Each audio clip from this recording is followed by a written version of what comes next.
사도신경 신앙 고백함으로 수요일 저녁 예배 드리겠습니다. 전능하사 천지를 만드신 하나님 아버지를 내가 믿사오며 그 외아들 우리 주 예수 그리스도를 믿사오니 이는 성령으로 잉태하사 동정녀 마리아에게 나시고 본디오 빌라도에게 고난을 받으사 십자가에 못 박혀 죽으시고 장사한 지 사흘 만에 죽은 자 가운데서 다시 살아나시며 하늘에 오르사 전능하신 하나님 우편에 앉아 계시다가 저리로서 산자와 죽은 자를 심판하러 오시리라. 성령을 믿사오며 거룩한 공예와 성도가 서로 교통하는 것과 죄를 사하여 주시는 것과 몸이 다시 사는 것과 영원히 사는 것을 믿사옵나이다. 아멘. 기도하겠습니다. 거룩하신 주님, 주님의 은혜와 사랑을 진심으로 감사합니다. 하나님의 성도로 부르시고 성경을 이루시는 귀한 말씀들을 깨닫도록 인도해 주신 주님, 특별히 예수님께서 십자가에 못 박히시기 전 수많은 사건과 사고와 역사 가운데서도 저희들에게 말씀해 주시며 성경을 이루시기 위해 나를 파는 자와 내 옆에 혈기를 부리는 자와 특별히 칼을 쓰려고 하지 말라고 말씀해 주신 주님, 저희들 이 시대에 수많은 사람들이 내 옆에 있을지라도 성경을 이루시기 위한 하나님의 뜻임을 믿음으로 깨닫고 저희도 혈기가 아닌 믿음의 눈으로 그 모든 것들을 잘 살필 수 있는 지식의 눈이 잘 생길 수 있도록 주님 은혜를 함께하여 주시고 인도해 주옵소서. 말씀의 지식이 없이는 저희들이 도저히 이해할 수 없는 사건들이 많이 있습니다.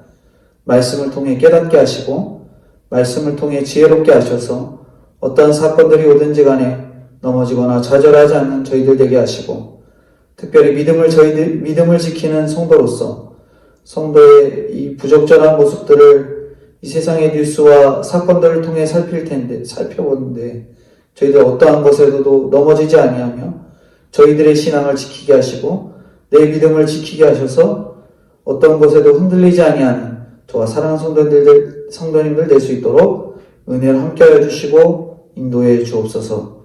감사드리오며 예배의 시종을 주님 아버지 앞에 맡겨드리옵고 예수 그리스도의 이름 받들어 기도드리옵나이다. 아멘. 성경 말씀 보겠습니다. 성경 말씀은 로마서 9장 24절입니다. 로마서 9장 24절부터 33절까지 제가 공독해 드리겠습니다. 로마서 9장 24절. 이 그릇은 우리니 곧 유대인 중에서뿐 아니라 이방인 중에서도 부르신 자니라. 호사의 글에서도 이르기를 내가 내 백성 아닌 자를 내 백성이라 사랑하지 아니한 자를 사랑한 자라 부르리라. 너희는 내 백성들이 아니라 한 그곳에서 그들이 살아계신 하나님의 아들이라 일컬음을 받으리라 함과 같으니라. 27절입니다. 또 이사야가 이스라엘에 관하여 외치되 이스라엘 자손들의 수가 비록 바다의 모래 같을지라도 남은 자만 구원을 받으리니 주께서 땅 위에서 그 말씀을 이루고 속히 시행하시리라 하셨느니라. 또한 이사야가 미리 말한 바 만일 만군의 주께서 우리에게 씨를 남겨두지 아니하셨더라면 우리가 소돔과 같이 되고 고모라와 같았으리로다 함과 같으니라. 그런즉 우리가 무슨 말을 하리요? 의를 따르지 아니한 이방인들이 의를 얻었으니 곧 믿음에서 난 의요. 의의 법을 따라간 이스라엘은 율법에 이르지 못하였으니 어찌 그러하냐? 이는 그들이 믿음을 의지하지 않고 행위를 의지하니라. 부딪힐 돌에 부딪혔느니라. 마지막 33절 같이 읽겠습니다. 기록된 바 보라 내가 걸림돌과 거치는 바위를 시온에 두노니 그를 믿는 자는 부끄러움을 당하지 아니하리라 함과 같으니라. 아멘. 오늘 로마서 9장 24절부터 33절까지 남은 자가 되자 하는 말씀으로 오늘 말씀을 전해드리겠습니다. 뉴스를 많이 보게 되면 여러 가지 언급되는 사건들이 많이 등장합니다. 특별히 여러 사건과 사고의 이 가해자는 사건이 지나가고 본인은 결국에는 법정에 남아서 서게 되지요. 또한 그와 반대로 가해자는 죽고 피해자만 남는 사건들도 있습니다. 사건에는 이렇게 간 사람들이 있고요. 간 사건들이 있고 남아있는 자가 결국 있어요. 그렇다면 오늘 제목처럼 남은 자는 어떤 길을 가야 되는가? 처참하고 비참한 삶을 비관하면서 죽어가야 하는가? 아니면 그 안에서 새로운 희망을 갖고 살아가야 하는가? 오늘 우리 믿는 성도는 남은 자로서 사명을 다하고 비관이 아니라 정말 주님 안에서 희망으로 살아가야 할 것들을 깨닫게 해주시는 말씀입니다. 오늘 본문은 버림받은 자로서 혹은 사랑받는 사람들로서 부끄러움이 없는 사람들로서 이 세 가지로 남은 자의 역할들을 감당해야 될 것들을 말씀하는데요. 첫 번째로 버림받은 사람들에 대해서 말씀합니다. 27절인데요. 또 이사야가 이스라엘에 관하여 외치되 이스라엘의 자손들의 수가 비록 바다의 모래 같을지라도 남은 자만 구원을 받으리니 그 수가 바다의 모래 같을지라도 구원을 얻는 자가 있고 얻지 못하는 자가 있다 이렇게 말씀합니다. 출애굽할 때 이스라엘 백성의 수가 200만 명에서 250만 명으로 추정을 하는데 광야를 지나 가나안 땅에 도착한 사람은 출발할 때부터 가나안 땅에 도착한 사람은 단 2명 여호수아와 갈렙 2사람뿐이에요. 광야의 1세대들은 다 가고 그 후세대만 들어오고요. 1세대인 여호수아와 갈렙만 가나안 땅에 들어오게 되었습니다. 하나님의 자리에서 보면은 그렇게 200만 명이 넘는 사람들을 광야에서 다 떠나가게 하고 그 후대만 가나안 땅에 들어오게 하는 것, 그게 정말 쉬웠을까?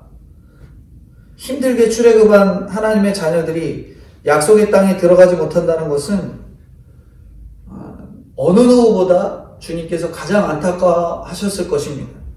우리가 교회 다니고 예배를 드리고 있다는 것은 결코 우연한 일이 아닌 거죠. 억지로 왔든 좋아서 왔든 습관적으로 왔든 어쨌든 한 번이라도 교회에 발들인 것은 결코 우연이 아니다라는 겁니다. 분명 하나님의 택하심이 있어서 오게 된 것이죠. 누구를 통해서든 자원에서든 하나님의 계획 안에서 복음을 듣고 교회에 발을 들이게 된 거죠. 그러나 교회에 왔다고 해서 다 남은 자가 되는 건 아닙니다. 결국 두 종류의 사람으로 나뉜대요. 남은 자로 구원을 얻는 자와 구원을 얻지 못하는 자. 남은 자로서 구원을 얻는 자와 구원을 얻지 못하는 자 두 부류로 나뉩니다. 구원을 받지 못한 자는 결국 하나님이 구원받게 하시기에 모든 계획을 세웠지만 구원받지 못했으니 하나님께서 가장 가슴 아파하시는 자들이고요. 그렇지 하나님께서 가슴 아파하는 자들이 되지 않도록 우리는 구원받은 자, 하나님의 자녀가 되도록 힘을 써야 되는 거죠. 나를 지으시고 나를 택하신 아버지가 누구인지 알고 그 아버지께서 주시는 놀라운 그 환경들, 풍요로운 삶을 누려야 하는 거죠. 세상이 나를 버림받는 자로 여길지라도 하나님은 저희들에게 남은 자가 되어 이 구원의 부요함을 누리길 원하시는 것입니다. 24절인데요. 이 그릇은 우리니 곧 유대인 중에서뿐 아니라 이방인 중에서도 부르신 자니라. 이 그릇은 영광받기로 예비하신 바 긍휼의 그릇이죠. 하나님의 영광을 나타내는 그 그릇이 바로 우리라고 합니다. 고통을 당하고 죽어가는 사람들은 아무도 자신을 긍휼히 여기지 않는다고 생각하죠. 하지만 하나님은 그런 나약하고 힘든 사람들을 찾아가 주십니다. 누구도 돌아볼 것 같지 않은 이들을 긍휼히 여기시고 돌보시는 거죠. 20년 전쯤에 신문기사 이런 기사가 있었어요. 뭐였냐면 장애아를 내버린 비정한 30대 그 부모가 이 범행 4년 만에 잡혔다 하는 그런 기사가 올라왔습니다. 경찰 조사 결과 이 부부가 아들이 이 선천적 다운 증후군이라는 사실을 수치스럽게 여기고 2000년 4월쯤에 어느 장애인 시설에 아들을 버린 거죠. 그리고 거기에 뭐 정말 죄송하다 하면서 뭐 아이의 생일과 성을 적어놓은 쪽지만 남겨놓고 애를 버린 거예요. 아이를 버렸다라는, 그때 당시에는 아이를 버렸다라는 그 사실에 충격을 받은 게 아니라 그 기사에 어떤 내용이 있었냐면 그 부모가 너무나도 그 시대에 누구도 인정할 만한 직업을 갖고 있었다. 한 명은 정부의 투자기관에 있었고, 한 명은 보험회사에서, 너무나도 좋은 보험회사에서 근무를 하는 그러한 부모가였다는 거죠. 정말 남 부끄러울 것 없는 이 사람들이 자기 자녀가 장애아를 하여 버렸다라는 거예요. 이 부부에게 있어서 뭐 키울 형편이 안 좋아서 버렸다 이게 아니라는 거예요. 마치 자기 자녀, 다운 증후군인 자녀는 자기들의 떼어버리고 싶은 혹과 같은 존재였던 거죠. 이 부부에게 먼저 태어난 아들이 있었는데 외모도 준수하고 공부도 잘하니까 장애를 가진 둘째 아들에 대한 미움이나 그런 수치심이 너무나도 컸던 거예요. 그래서 일부러 내다 버리고 허위로 또 가출 신고까지 했대요. 이런 기사를 보면은 우리는 어떤 생각을 하십니까? 자녀가 소유물이 아니라 하나님이 주신 인격체인데 그것을 망각하고 나니까 자녀를 장난감이나 애완동물처럼 취급해버린 거죠. 아이를 건강하지 않다는 이유만으로 자기가 낳은 자식을 버리는 그런 못된 부모라는 거죠. 근데 우리가 생각하면 정말 불쌍한 사람들일 수도 있습니다. 좋은 직업과 사회적인 안정, 나아가 똑똑한 자녀까지 가지고도 장애아 한 명을 받아들이지 못하는 이 세상에서 가장 불쌍한 사람들일 수 있죠. 긍휼히 여기고 싶지 않은 사람들입니다. 그러나 하나님은 정말 하나님의 긍휼의 선택은 차별이 없다라는 사실들을 그와 반대로 저희들에게 보여주는 거죠.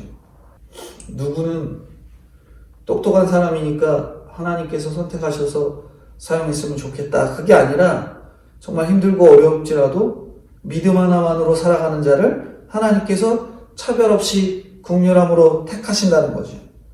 누구에게나 임하는 것입니다. 유대인도 바울 서신의 로마서를 받는 로마 사람들도 이방인도 그 안에 다 포함되는 거예요. 긍휼히 여길 만한 사람. 그렇지 않은 사람은 따로 있는 게 아니라는 거예요.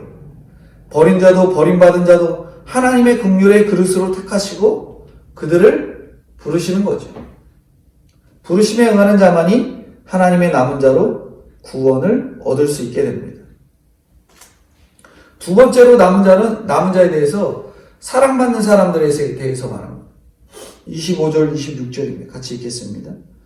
호세아의 글에도 이르기를 내가 내 백성 아닌 자를 내 백성이라 사랑하지 아니한 자를 사랑한 자라 부르리라. 너희는 내 백성이 아니라 한 그곳에서 그들이 살아계신 하나님의 아들이라 일컬음을 받으리라 함과 같으니라. 바울이 로마서 9장에서 하나님의 선택을 설명하면서 창세기의 이스마엘과 이삭에 대해서 출애굽기에 모세와 바로에 대해서 언급을 했지요. 이번에는 구약의 호세아서를 언급합니다. 로마서 한 장 안에서 구약 전체를 꿰뚫어서 설명하고 있는 사도 바울이지요. 어떤 분야든 간에 전문가가 있습니다. 그 분야 중에서도 가장 귀한 것이 영혼 구원이기 때문에 우리는 구원을 전하는 말씀의 전문가가 돼야 되는 거지요. 성경이 있으면 의학 지식이 없어도 누구나 사람을 살리는 전문가가 될 수 있습니다. 복음으로 사람을 살리려면 말씀으로 전문가가 되어야 하는 것이지요. 육신의 생명을 살리는 데는 의학이 필요하지만 영의 생명을 살리는 데에는 하나님의 은혜가 필요하기 때문에 그렇습니다. 호세아는 바로 그 은혜를 삶으로 보여준 하나님의 선지자죠. 호세아 아내 고멜은 부정한 여인이었습니다. 남편 호세아를 두고 2번이나 바람을 피우고 집을 나갔죠.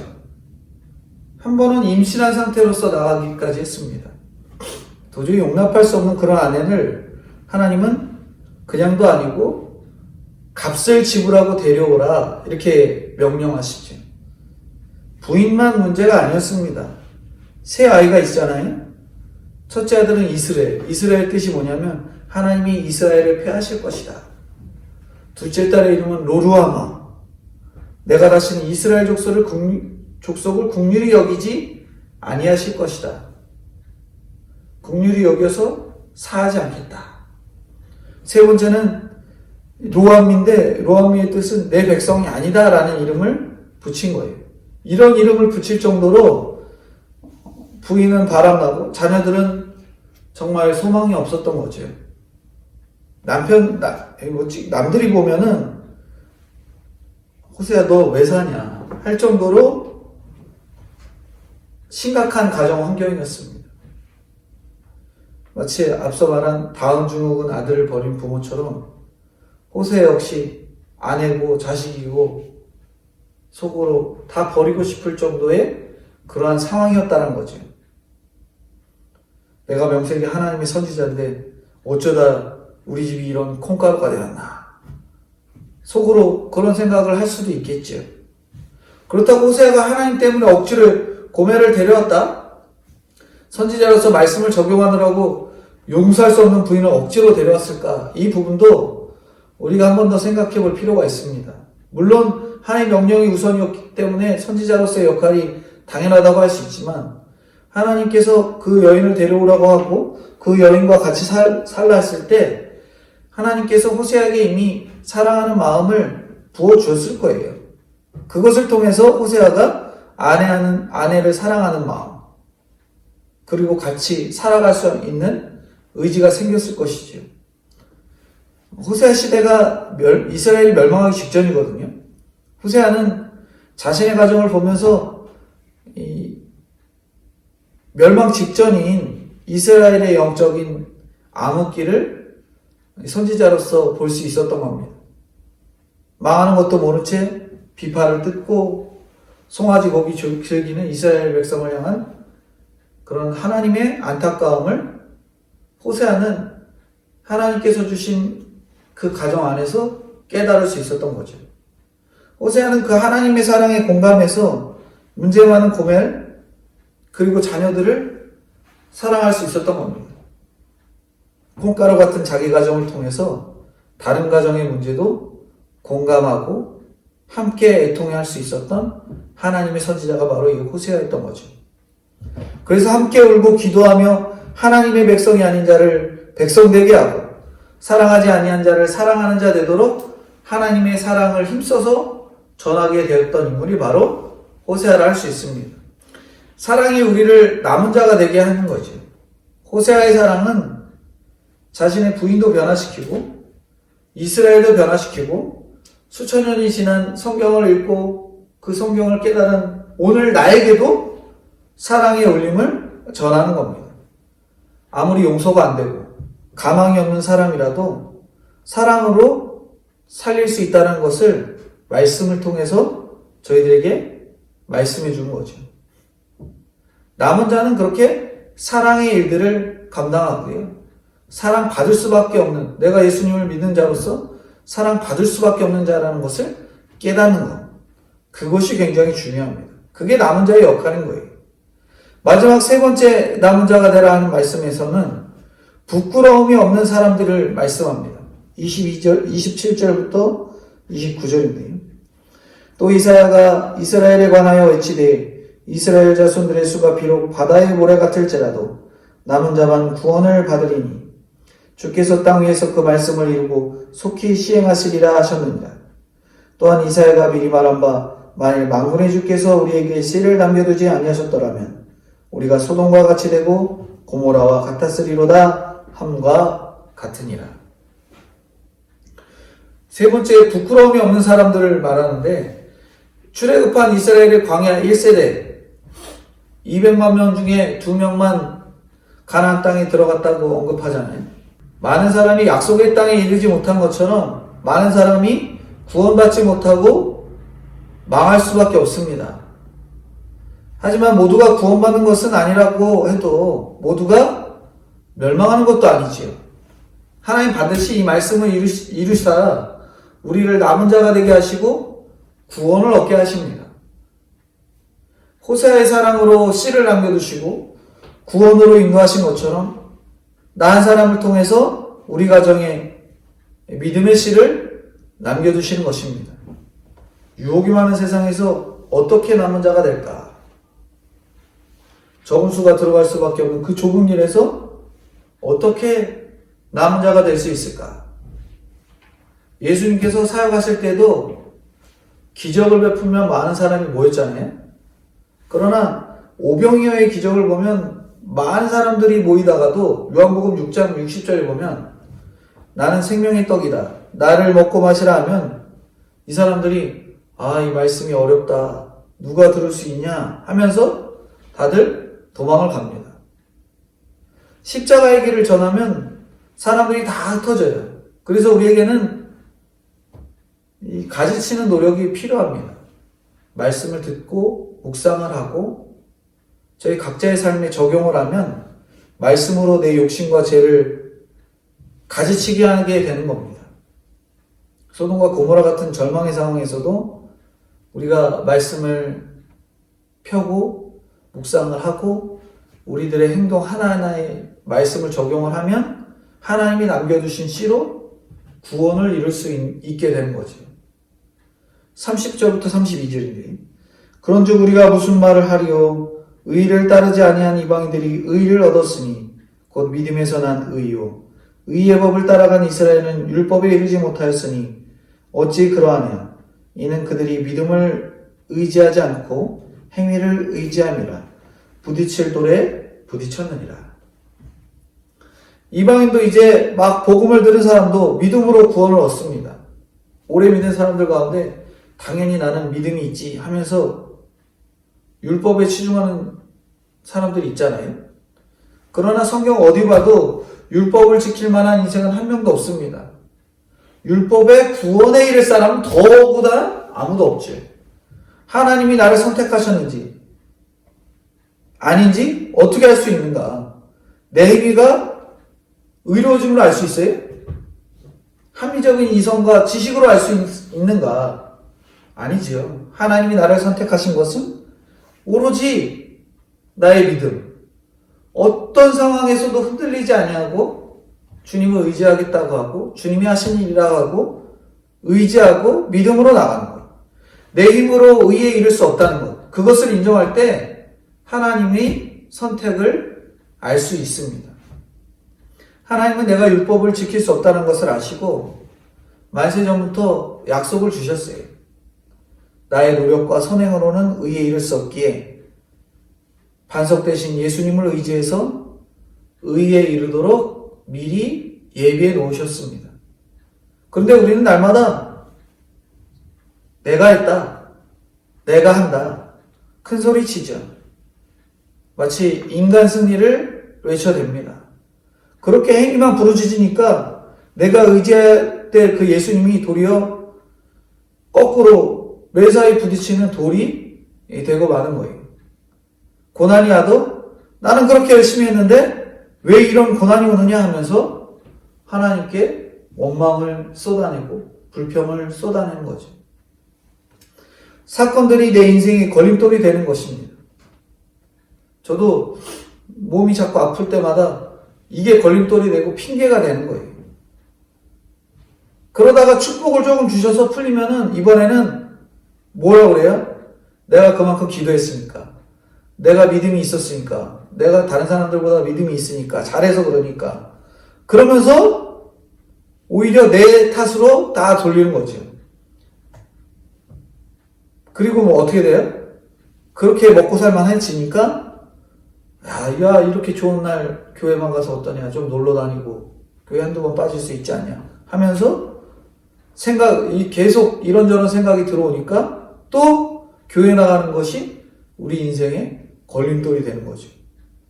고난이 와도 걸림돌, 축복이 와도 걸림돌이 되는 겁니다. 마지막 33절인데 행위에 의존하는 사람들은 부끄러운 것이 많아요. 33절 한번 같이 읽겠습니다. 기록된 바 보라 내가 걸림돌과 거치는 바위를 시온에 두노니 그를 믿는 자는 부끄러움을 당하지 아니하리라 함과 같으니라. 우리가 행위에 의존하는 사람이 부끄러움이 많다고 제가 말씀드렸잖아요. 외적으로 완벽하게 보여야 하기에 실수나 상처를 숨기느라고 누구보다 힘들어합니다. 그렇게 피땀 흘려 지은 내 집에, 행위의 집에 반석인 예수님이 떨어져 무너진다면 우리는 그게 기쁨이 되고 축복이 돼야 되는데 그게 아니에요. 예수님 오니까 더 걸림돌 된다. 예수님 오니까 더 스트레스 받는다. 그렇게 하면 안 되는 거죠. 그 반석이 내 집을 무너뜨려도 우리 집안의 모퉁이 머릿돌이 되시니까 우리는 진짜로 고마운 돌이 되시는 거예요. 예수님께서. 행위로 가장하고 숨겨서는 부끄러움을 피할 수 없습니다. 반석이신 예수님을 만나서 깨지는 것이 부끄러움을 당하지 않는 비결인 거예요. 그렇기 때문에 믿음은 부끄러움이 없는 것입니다. 33절 그렇게 얘기하잖아요. 그를 믿는 자는 부끄러움을 당하지 아니하리라. 행위로는 부끄러움의 문제를 해결할 수 없는 거예요. 오직 믿음으로만 해결할 수 있습니다. 믿음은 내가 완전하지 않다는 것, 내가 죄인이라는 것을 인정하는 거예요. 누가 나의 수치와 죄를 지적해도 믿는 자는 이미 스스로의 죄를 인정하고 있기 때문에 부끄러움을 당하지 않습니다. 우리는 날마다 내가 죄인이라고 기도하잖아요. 그럼 누가 나를 지적하면은 속으로 어떤 생각이 드세요? 당신이 죄인이다. 너 죄인이야. 너 죄인이야. 그러면 당장 성질부터 나는 저희잖아요. 특히 유대인들이 그랬어요. 유대인들이 성경 박사이면서 이 성경의 히브리어를 토시 하나까지 다 외워가면서 자기 죄는 모르고 다른 사람을 판단하고 정죄하는 이들이 바로 유대인들이었잖아요. 오직 행위에 의존해서 외식과 위선을 행했던 그 모습이 유대인에게만 있던 게 아니라 오늘 저희에게도 있는 거예요. 이 세상에 완전한 사람이 없잖아요. 그 약점을 숨겨놓고 그렇게 나가다가 어느 날 빛이 딱 비춰서 내 부끄러운 것들이 다 드러나면 얼마나 부끄러워요? 믿음의 사람은 이미 빛을 통해서 나의 부끄러움이 다 드러났기 때문에 그런 빛들을 통해 내 부끄러움이 드러나도 흔들림이 없는데 꽁꽁 숨겨놨던 사람들은 그 빛이 비치는 순간 너무나 수치스러워서 벌벌 떨고 교회도 떠나고 교회 다시는 안 나온다 하고 그러고 나가는 거예요. 오늘 우리가 교회 다니고 있어도 집집마다 해결되지 않는 부끄러운 문제들이 다 있잖아요. 우리 집안 콩가루 같고 말도 안 되는 집 같고 나만 문제투성이인 것만 같아서 다들 속에 정말 쇳덩어리 무거운 짐을 하나씩 안고 살아가기도 합니다. 수치와 정죄의 덩어리 때문에 우리는 끝까지 그렇게 자유롭게 숨을 못 쉬어요. 그 쇳덩이는 누구만 녹일 수 있는가? 바로 하나님의 은혜를 통해서만 녹일 수 있습니다. 해결되지 않는 문제는 오로지 예수님의 은혜로만 해결이 가능한 거예요. 말씀으로 해석이 되면 모든 것들이 풀어지게 돼 있어요. 그래서 우리는 성경 말씀에 엄청 집중해야 돼요. 우리가 예수님의 족보를 봐도 수치스러운 조상들이 있음에도 예수님이 그 족보 속에서 족보를 통해서 오시잖아요. 죄의 사슬을 끊고 예수님이 오신 것입니다. 믿음에는 부끄러움이 없는 거예요. 예수님의 계복 가운데 어떤 조상이 있더라도 우리는 나를 위해 이 땅 가운데 오신 그 예수님을 믿음으로 그 부끄러움이 끊어질 수밖에 없는 거예요. 오직 구원을 위해 쓰임받으라고 고난과 수치를 주신 것이다 라는 거죠. 그 수치 속에서 우리는 구원의 일을 감당해야 됩니다. 힘든 사연이, 나의 고난의 역사가 복음을 전하는 사명자로 세워주는 것이지요. 걸림돌과 거치는 바위를 이렇게 만났을 때 나의 자아가 깨어져야 어떤 일을 겪어도 우리는 부끄럽다 여기지 않고 그 상황을 이겨낼 수 있는 것입니다. 하나님의 남은 자로서 나아가 구원의 사명까지 감당해낼 수 있는 것이죠. 오늘 세 가지 전해드렸는데, 버림받은 사람들, 남은 자로서 버림받은 사람들, 사랑받는 사람들, 부끄러움 없는 사람들, 남은 자로서 이와 같이 자기 자리에서 복음의 끈을 이어서 정말 버림받고 버림받았을지라도 사랑받은 하나님의 자녀로서 부끄러움이 없이 하나님께서 선택하신 하나님의 성도로 구원의 끈을 다른 사람들에게 전하고 함께 구원의 일꾼으로서 남은 자로서의 사명들을 감당해내시는 저와 성도님들이 되어야 될 것들을 말씀해주고 있습니다. 기도하겠습니다. 하나님, 저희 어떤 모습도로 차별하지 않으시고 긍휼의 그릇으로 불러주시니 주님의 은혜와 사랑을 너무나도 감사합니다. 죄 많고 부족한 저희이지만 하나님께서 호사의 사랑처럼 저희의 나약하고 연약함을 불쌍히 여기시고 망할 수밖에 없는 저희를 하나님의 남은 자로 살아나게 하여 주옵소서. 하나님 반드시 말씀을 이루사 저로 남은 자가 되게 하실 줄 믿습니다. 정말 힘든 가정 안에서도 믿음의 씨를 소망 가운데 보게 하여 주옵시고 아직 내 의로 살아가기에 걸림돌과 거치는 바위가 많은 인생인데 내 부끄러움 때문에 말씀을 들어도 걸림돌에 걸려 넘어질 때가 많은 저희입니다.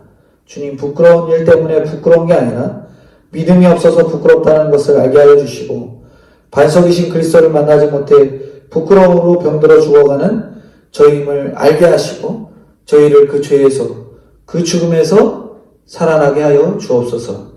믿는 자는 부끄러움을 당하지 않는다 하시는데 어떤 문제라도 말씀으로 깨우쳐 나를 위한 주님의 사랑을 깨닫고 내가 살아날 것을 믿사오니 주님 은혜로 함께하여 주시고 믿음으로 살아나 가정과 환경을 변화시켜 다른 이들을 돕는 하나님의 남은 자가 되도록 주님 친히 인도하여 주옵소서. 이 코로나 시대에 믿음의 남은 자로서 어떤 환경에서도 신앙을 굽히지 않고 이 부끄럽게 여기지 아니하는 성도들이 되게 하셔서 회복과 이 코로나의 회복과 또한 백신의 원활한 공급이 있도록 주님 은혜로 함께하여 주시고 인도해 주옵소서. 차별금지법이나 낙태허용법, 정말 옳지 않은 세상의 법들이 문제를 인식하고 그 문제들이 해결되도록 말씀 안에서 풀어가는 저희들 되게 하시고 생명을 중요시 여기는 낙태법 개정안이 잘 이 국회에 들어가서 정말 한 생명을 귀하게 여기는 이러한 법들이 제정되도록 주님 은혜로 붙들어 주시고 인도해 주옵소서. 특별히 사랑하는 동식교회 성도님들에게 믿음을 주사 어떠한 흔들림의 상황 속에서도 믿음을 붙들고 부끄럽게 여기지 아니하며 오로지 주님만을 잘 의지한 채 믿음을 세워가는 저와 사랑하는 성도님들 될 수 있도록 은혜로 붙들어 주시옵소서. 감사드리옵고 예수 그리스도의 이름 받들어 기도드리옵나이다. 아멘. 주님 가르쳐 주신 기도로 예배 마치겠습니다. 하늘에 계신 우리 아버지여, 이름이 거룩히 여김을 받으시오며 나라의 임하옵시며 뜻이 하늘에서 이룬 것 같이 땅에서도 이루어지이다. 오늘날 우리에게 일용할 양식을 주옵시고 우리가 우리에게 죄지은 자를 사하여 준 것 같이 우리의 죄를 사하여 주옵시고 우리를 시험에 들게 하지 마옵시고 다만 악에서 구하옵소서. 대개 나라와 권세와 영광이 아버지께 영원히 있사옵나이다. 아멘.